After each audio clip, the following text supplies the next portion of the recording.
A quiet nursing home. A retired canine dog. Everyone thought it was just another calm day, until the dog started barking at the wall. Moments later, what he uncovered behind that wall, sealed for 17 years, left the entire building in shock and the nation in tears. This isn't just a mystery. It's a story of forgotten victims, buried secrets, and one loyal dog who refused to give up. Welcome to Heroic Animals, where true stories come to life. One brave animal at a time.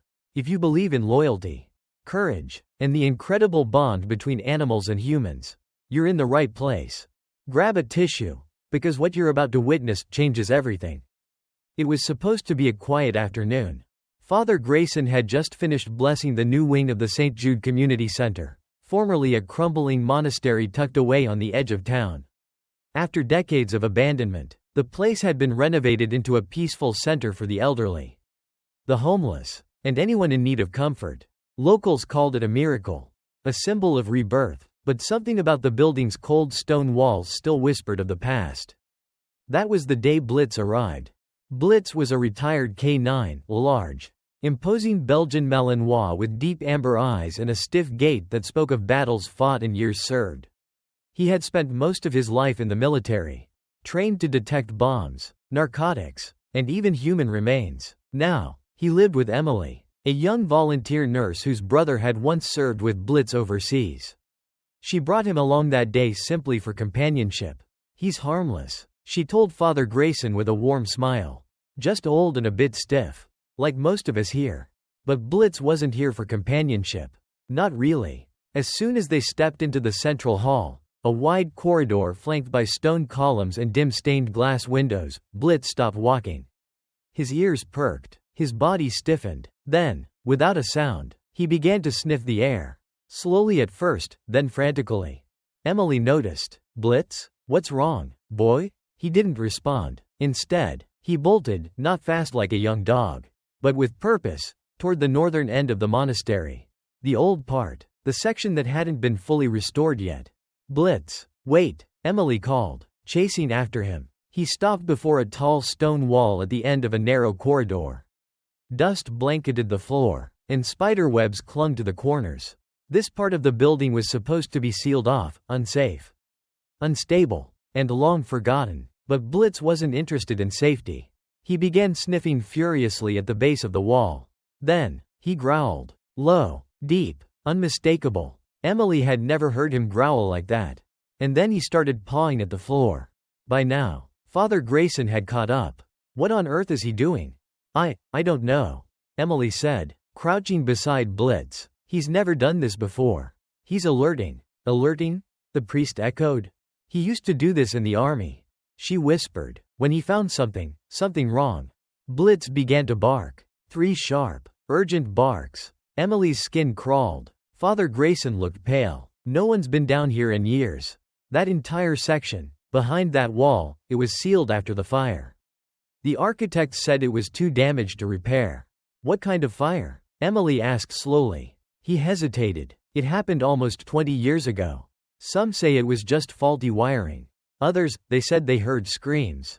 Emily glanced at Blitz, who had now laid down, his eyes fixed on the wall like a sentry guarding a battlefield. Father, she said, standing, her voice tight, I think we need to call someone. And so, within the hour, 2 officers from the local precinct arrived, along with a structural engineer and a reluctant contractor. Blitz hadn't moved an inch. As they examined the wall, the engineer frowned. There's a cavity behind it, he said, something hollow. Then he added quietly, and it's not on the blueprints. Emily reached for Blitz's collar, steadying her breath. Whatever was behind that wall had been hidden for a very long time. And Blitz, old, forgotten Blitz, had just found it. The hammer struck the stone with a dull thud. Dust exploded into the corridor, and everyone instinctively pulled back. Blitz didn't move. He remained crouched at Emily's side, ears high, eyes locked on the wall, as if he knew exactly what was waiting on the other side. The contractor turned, coughing. It's old plaster over fieldstone. Won't take much to breach it. Officer Medina stepped forward, her gloved hand gripping a flashlight. Just be careful. We don't know how stable this is. With a few more strikes, the outline of an arched doorway began to emerge beneath the crumbling wall. It had been bricked up hastily, unevenly, clearly a patch job done to keep something sealed or hidden.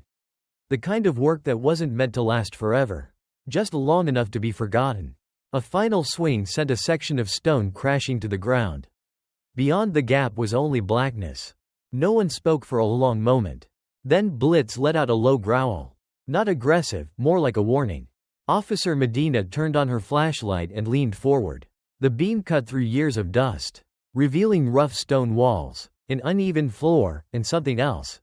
A staircase, leading down. Jesus, the contractor muttered. There's a basement. No, Father Grayson said, voice dry. There shouldn't be. The original plans never included one. The monastery was built directly on the bedrock. Officer Medina waved to her partner. We're going in. Emily, you stay here with the dog. But Blitz disagreed. The moment Medina crossed into the stairwell, Blitz pulled hard on his leash, barking once, sharp and urgent. Emily's grip slipped, and before she could stop him, Blitz lunged forward, disappearing into the darkness behind the officers. Blitz, Emily called, but he was already down the stairs. The team followed, flashlights slicing through layers of thick, damp air. The stairwell felt ancient, the kind that seemed to swallow sound. At the bottom, the space opened into a long corridor, more like a tunnel, lined with crude stone walls. The temperature dropped instantly, and the air reeked of mildew and something else, something metallic. Blitz's barking echoed down the tunnel, then suddenly stopped. Move, Medina ordered, pushing forward. They found Blitz in front of a rusted iron door. His nose was pressed against the seam, his tail rigid. He whimpered once, softly, then sat. Emily finally caught up, breathless. She knew that posture. He's found something, she whispered. Something human. Medina glanced at her partner, then slowly reached for the handle. It resisted, locked tight from the inside. But age had not been kind. A crowbar and some force broke it open with a screech of rusted metal. The smell hit them first, stale air, rot, and old paper. Inside, the room was small, square, with no windows and only a single table in the center. On it, stacks of moldy files, yellowed photographs, and a tape recorder. But that wasn't what made everyone go still. On the far wall was a crude cot, and on it was a skeleton, dressed in what appeared to be an old nun's habit. The remains were nearly intact, undisturbed for years. In one hand, the bones still clutched a small notebook. Officer Medina stepped forward and picked it up, hands trembling. The front cover was marked with a name, barely legible under layers of grime. Sister Catherine Moreau, 2007. Father Grayson inhaled sharply. That's impossible. She disappeared right before the fire. Everyone said she fled, but the truth sat before them now, silent and undeniable. Blitz walked over slowly, sniffed the cot, then sat again, solemn and still. Emily kneeled beside him. You found her, didn't you, boy? His eyes didn't leave the skeleton. The air in the basement felt heavier now, as if the truth itself had weight. Officer Medina gently opened the fragile notebook. The pages crackled with age, threatening to crumble at every turn. Emily crouched nearby, one hand resting on Blitz's back as the dog lay beside the cot like a silent witness. His eyes remained fixed on the bones, as if he understood the solemnity of what they had uncovered. Father Grayson crossed himself and whispered a prayer. She was supposed to have escaped. I officiated her memorial myself. But the journal told a different story. Medina began to read aloud, her voice quiet in the echoing chamber. July 13, 2007. They told me to stay silent. Said it would protect the church. But I saw it. I saw what they did to that girl. And I can't carry it anymore. Emily's breath caught in her throat. What girl? Medina turned the page. Her name was Eliza, just 15, orphaned. She was brought here under the guise of sanctuary. But the father, he wasn't who he claimed to be. Father Grayson looked stunned. There's no record of any Eliza. They used the tunnels to hide her. I heard the screams. I tried to intervene. But when I confronted him, the others turned on me. They said I was hysterical. That I was imagining things. That if I spoke out, the church would fall. So they locked me down here. Said it was for prayer and reflection. Emily whispered. They imprisoned her. No one came. Days turned to weeks. I think they meant for me to die here quietly. The fire upstairs, it wasn't an accident. It was a distraction, so no one would hear me pounding the walls. Medina closed the book for a moment. Her face pale. She died down here. Abandoned. Starved. She tried to expose something dark. And they buried her with it. Blitz let out a soft whine and nudged the base of the cot. That's when the contractor noticed something. There's a loose stone here, he said, pointing to the wall behind the cot. He pried it away carefully. Behind the stone was a rusted tin box. Inside, photos, dozens of them, old Polaroids, blurred and yellowing, and one stood out, a young girl with wide eyes and dark hair. Sitting in what appeared to be the very same cot, chained at the ankle. Eliza. Emily felt her knees go weak. This happened here. And then they found it, the proof no one could deny. A church ledger, marked with the names of donors and special assignments. One entry, circled in red ink by Sister Catherine, was dated 3 days before the fire. Transfer. Eliza M. to the chamber. Cleared by Fr. M. The rest of the name smudged. Father Grayson whispered, I never saw this before. I swear to you, I didn't know. Officer Medina didn't respond. She was staring at the Polaroid in her gloved hand.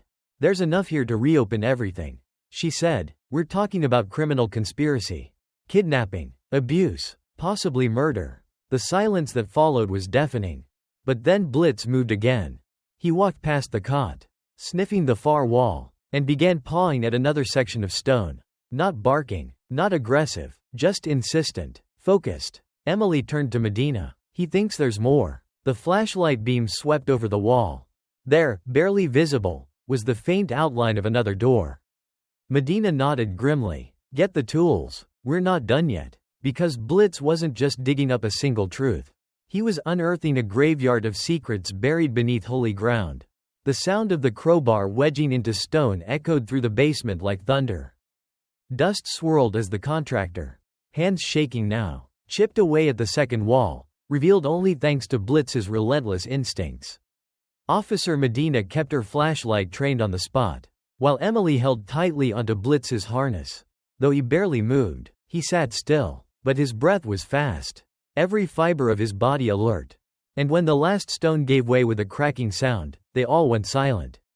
Beyond the wall was not another room. It was a tunnel, narrow, crumbling, damp. The air that rushed out carried with it a sickly sweet smell, like decay and old wood left to rot in the dark. The flashlight's beam caught rusted metal bars embedded in the stone wall. Like some kind of makeshift holding cells long forgotten. Medina's partner, Officer Reyes, leaned in. What the hell is this place? A catacomb? Someone whispered. No, Father Grayson said hoarsely. We were always told this monastery had no crypt. Just a chapel and a cellar. This isn't on any of the church's records. Blitz stepped forward, ears pinned back, nose low to the ground. He sniffed once, then twice, and began walking. Slow, steady, guided by something no one else could sense. Medina signaled the team to follow. Stay close. No one splits off. As they walked deeper into the tunnel, the air grew colder. Their footsteps echoed off the walls, mingling with the soft shuffle of Blitz's paws. And then, the dog stopped. Another door, wooden this time, reinforced with iron bands, rotted in some places. But still standing. Blitz whined. Emily's heart pounded in her chest. She knelt beside him, hand gently on his back. What is it, boy? What do you smell? Medina tried the door. Locked. She looked at Reyes. He gave a single nod, stepped forward, and with one hard kick, the door splintered open. Inside was a room almost too small to be real. Barely enough space for a grown person to stand upright. And yet, someone had lived here. A rusted bed frame, a mattress rotting with mold, chains, faded clothing, and on the floor, a broken porcelain doll, its eyes cracked but still staring up. Emily gasped. This was her room. Eliza? Medina whispered. Reyes moved in slowly, lifting something from the corner, a pile of letters, bound with a rotting ribbon. He handed them to Medina. The ink was smeared from time and moisture, but some words still shone through. To anyone who finds this, please know I didn't run away. I was taken. They locked me here, said I was dangerous, said no one would believe a girl like me. Please, don't let them forget me. Tears welled in Emily's eyes. She knew, no one was coming. No, Father Grayson said suddenly, eyes wide as he stared at the walls. She wasn't the only one. Everyone turned. Because on the far wall, barely visible beneath layers of mildew, were scratches. Names. Scraped into the stone. Eliza. Ruth. Marianne. Lena. Dozens of them. Some names were scratched so deep. Blood must have been drawn to carve them. The silence collapsed like the wall behind them. Emily whispered, "This wasn't just one girl. This was a prison." Medina's voice was cold now. Full of fury. "And we just found the evidence." Blitz walked slowly to the center of the room. He sniffed once more. Then, gently, he lay down, nose resting on the chain bolted to the floor.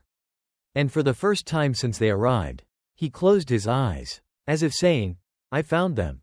All of them." The basement had gone silent, save for the occasional flutter of dust and the low hum of the portable lights the team had set up. Officer Medina sat cross-legged on the cold stone floor, carefully flipping through the last few pages of Sister Catherine's journal. Beside her, Emily steadied her breathing while Blitz lay curled at her feet, his amber eyes still watching the bones on the cot with quiet intensity. Medina read slowly, each word peeling back another layer of horror. "I tried to document what I could. Names, faces, dates. They always said these girls were troubled, ungrateful, that the world wouldn't miss them. But I remember them, every one." She flipped another page. A brittle list had been scratched into the back cover. Names, mostly first names only. Some had question marks beside them. Others were underlined, all of them marked with pain. Eliza, Ruth, Maria, Lena, Teresa, Annalise, Hope, gone too soon. The mute one, no name given. And more. "But I forget," Emily murmured. "They weren't just victims. They were buried memories. Hidden." Father Grayson stood nearby, hands trembling as he examined the old wooden crucifix still hanging above the cot. This place was meant to be sanctuary. A refuge. Officer Reyes, flipping through one of the ledgers recovered near the cot, shook his head. "They used that cover well. They took in orphans, troubled teens, young girls with nowhere to go, and then..." He trailed off. Medina closed the journal. "It's more than one death. More than one girl." Just then, Blitz stirred. His ears twitched, his head rising slightly. A low, guttural growl rumbled from his throat. Not fear, not threat, but something closer to a signal. "Blitz?" Emily whispered. He stood, moved to the far corner of the chamber, and placed a paw against the wall. "Again?" Reyes said, stepping closer. Blitz barked, once. Sharp, clear, deliberate. The group exchanged glances. "That wall backs against solid earth," said the contractor. "At least, that's what the floor plans say." Father Grayson looked pale. The original monks used tunnels during the famine era. Escape routes, hidden routes. Most were collapsed during earthquakes. But not all, Medina said. Blitz began to scratch at the floor. Paws urgent. His claws scraped at old grout between stones. And with every stroke, more dust flaked away to reveal what no blueprint ever showed, a fine, nearly invisible seam in the stone. "Get the crowbar," Medina said. Reyes moved fast. The wall was old, weaker than it looked. Within minutes, the sound of cracking echoed through the chamber, and the faint outline of a sealed door appeared. Wooden, reinforced with rusted nails, a relic from another time. Emily's stomach turned. They built over it. They didn't want it found. Reyes added grimly. And still, Blitz didn't move from it. He sat before the door, breathing fast but steady, his entire body vibrating with purpose. He had been here before, not physically, but somewhere deeper. The training, the instinct, the sense of unfinished duty. Blitz had uncovered weapons caches in foreign wars, bodies hidden beneath sand, even a child in a collapsed school. But this was different. This was personal. "Whatever's behind that wall," Medina said softly, "he's telling us we have to see it." And so, with tools in hand and hearts braced for what might come, the team prepared to tear down a second wall, one that had stood for decades, hiding something the world was never supposed to find. The old monastery was no longer silent. By morning, yellow police tape sealed off the crumbling stairwell, and a full forensic team had arrived. News had not yet reached the public, but the air buzzed with the electricity of a storm about to break. Emily sat on the edge of a stone bench outside the chapel, her fingers resting gently on Blitz's head. He was unusually calm now, as if his job was done. But deep down, Emily knew better. There was still more. Inside, Officer Medina stood in what had once been a chapel storage room, now converted into a temporary evidence staging area.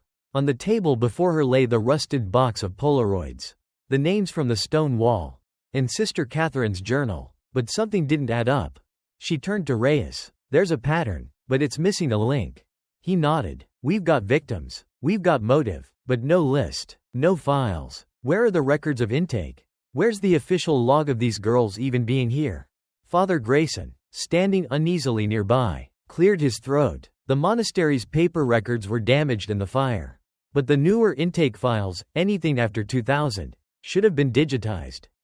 "Should have?" Medina echoed, skeptical. "They were transferred to the parish office downtown." He added quickly, "Locked archives. I can get you access." Medina didn't hesitate. "Do it." Meanwhile, in the lower tunnel, a forensic tech called out, "We've got a partial match on one of the Polaroids." Emily hurried over as Medina arrived behind her. The tech held up a printout. "Eliza Marie Downey, reported missing in 2007. Ward of the church. No known relatives." Emily felt a chill. She wasn't just a victim. She was erased. Back upstairs, Grayson returned, pale and shaken. "I opened the archives. There's something strange." They followed him into a small records room in the rectory. Shelves lined with folders, USB drives, old parish logs. But on one side, an entire drawer was empty, metal clips still in place. But all the files removed. "Intake records from 2001 to 2008. He said, voice dry. "Gone." Reyes cursed. "Convenient." "But wait," Emily said, stepping closer to Blitz, who had suddenly risen to his feet again. "He's sniffing something." Blitz moved toward a cabinet in the far corner. One that looked untouched, dusty, unused. He began to sniff low, then pawed at the base. Reyes kneeled, examined the floor, and then noticed something. The wood was hollow. He pried it open. Inside, wrapped in old burlap, were folders, dozens of them, intake forms, medical records, notes. Emily gasped. Someone hid them. Medina began flipping through, heart pounding. "Eliza, Ruth, Annalise, they're all here." Each file told the same story. Girls labeled as emotionally unstable, non-compliant, or unsuitable for adoption. Some had complaints written in their own handwriting, letters never mailed. All marked with red stamps, restricted, confidential, do not forward. But the most chilling discovery lay at the very back of the hidden bundle. A folder marked, Project Quiet Dove. Medina froze. Inside, memos between certain church officials and unnamed third parties. Language like, transfer completed. No further inquiries necessary. Compensation delivered. Emily whispered. This wasn't just abuse. This was organized. And then Blitz barked. Once, everyone turned. He was standing in the doorway, staring at a man in a dark overcoat, just stepping into the room. Father Grayson blinked. "Bishop Langley?" The bishop's eyes narrowed. "I heard you were stirring up old ghosts." Blitz growled low, teeth just slightly bared. And suddenly, Emily knew. They had just scratched the surface. And the people who buried the truth were still watching. Blitz didn't blink. The old K9 stood rigid in the doorway, his low growl reverberating off the wooden shelves. His eyes, sharpened by a decade of service and survival, locked squarely onto the man now entering the room, Bishop Thomas Langley. The bishop, dressed in a sleek black coat with a silver cross tucked neatly beneath his collar, didn't flinch. His expression was unreadable, his posture composed, but something in his eyes betrayed him. A flicker, a twitch, recognition. Emily stepped protectively closer to Blitz. He doesn't growl unless there's a reason. Bishop Langley raised an eyebrow. It's a dog. Dogs growl. Officer Medina stepped forward, holding up the folder marked, Project Quiet Dove. You want to explain what this is?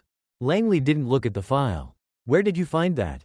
In a hidden compartment, alongside files of young girls who were never supposed to be forgotten. Alongside the bones of a nun who tried to speak out. Her voice sharpened. Want to try again? The bishop exhaled slowly, then walked past Blitz without another word. The dog followed his every step. Reyes stepped into his path. "You're not going anywhere." Langley's tone turned cold. "Do you have a warrant?" Medina stepped between them. "We don't need one to ask questions. Or to report obstruction of justice." Langley glanced toward Father Grayson, as if seeking an ally. But the old priest looked away, shame clouding his features. Medina flipped through the folder. According to these memos, this project was sanctioned by higher levels of ecclesiastical oversight. Transfers were coordinated, compensation was issued, records erased, girls disappeared. Langley's jaw clenched. "You have no idea the pressure we were under." The church was drowning in scandal. One more allegation, it would have collapsed the diocese. Emily's voice cracked. "So you silenced children?" Langley turned, his eyes suddenly sharp. "They weren't children, they were wards of the state. Discarded by society. We gave them food, shelter, faith. But some were too wild. Too broken. They accused, lied, threatened." "Enough," Medina said. The room was ice. Blitz let out a soft bark. Short, final. Langley looked down at him. This time with something that wasn't scorn. It was fear. Medina lowered her voice. "You knew about the tunnels. You knew what happened beneath that monastery. And you let it happen." "I was trying to protect something bigger than all of us." Langley whispered. "No," Emily said. "You were protecting yourself." Medina turned to Reyes. "We're taking him in. We'll let the prosecutors decide how far this went." Reyes moved forward, but Langley raised both hands. "There's more you haven't found." The room froze. "What do you mean?" Medina asked. "There's another tunnel," Langley said. "One even Catherine didn't know about. It connects to the crypt under St. Francis Orphanage. Shut down after the earthquake. But the foundation still stands." Blitz stood up sharply. A new scent. New tension. Emily's voice dropped. "Is someone still down there?" Langley didn't answer. Reyes pressed. "Who?" A long pause. Then, "A survivor." Emily felt the ground shift beneath her. Medina's grip on the folder tightened. "Lead us there." Blitz was already moving. His body low. Steps quick. Something in the air had changed. He could feel it. Smell it. Something alive. Something close. And this time, it wasn't just a memory they were chasing. It was someone still breathing. The late afternoon sun had already dipped behind the hills as Blitz leapt from the patrol SUV. His paws landing on the cracked pavement outside the ruins of St. Francis Orphanage. The building loomed like a ghost of its former self, shuttered windows, vines climbing the stone walls, and the faint smell of mold and rain lingering in the air. A steel fence blocked the main entrance, but Officer Reyes cut through it with bolt cutters as Blitz waited. Muscles taut, nose twitching. "There," Emily pointed. "He's pulling again." Blitz led them to the back of the orphanage, toward a broken-down chapel annex. The floor inside had partially caved in, revealing the mouth of a narrow tunnel, hidden beneath collapsed pews and debris. Langley had stayed behind under police watch. But his final words echoed. "She's still there. If she's alive, she's the last." Officer Medina, flashlight in hand, crouched beside the hole. "Blitz, lead." And he did. Down through a shaft of crumbling brick. Blitz moved with purpose, each step echoing in the dark. The air grew colder. The smell turned musty, then metallic. Emily, crawling behind him, could feel her heart pounding against her ribs like a warning drum. The tunnel stretched longer than expected, twisting, sinking deeper underground, and then suddenly, Blitz stopped. A metal door stood before him, newer than the others, reinforced, padlocked. Blitz began to bark, louder, sharper. He scratched furiously at the base. "There's someone inside," Emily gasped. "I can feel it." Reyes smashed the lock with a crowbar. The door swung open with a groan. And in the darkness, a sound. Breathing. Faint. Shaky. Human. Medina swept her flashlight across the small chamber. There, curled in the corner, was a young woman. Pale. Eyes wide. Shackled at the ankle. A thin blanket barely covered her bruised frame. Blitz stepped forward slowly. The girl didn't scream. She looked at him, and then let out the faintest, most broken whisper. "Eliza?" Emily froze. What did she say? The girl blinked, tears sliding down her face. She reached out and pointed behind Blitz, toward the opposite corner of the room. A faded photo was pinned to the wall. Two young girls, holding hands. Emily picked it up with trembling hands. "Eliza, and Hope?" Reyes turned to the girl gently. "What's your name?" Her voice cracked. Hope. They said I'd never get out. That no one would come back. Blitz lay beside her, pressing his head into her lap. She sobbed. They called in medics. Authorities. The world above began to stir again. Hope was taken to safety. Her body frail but alive. Her first act? She asked for the dog. Refused to be moved without Blitz. As dawn broke, Blitz stood once more at the threshold of the monastery ruins. His eyes met Emily's. In them was something more than pride.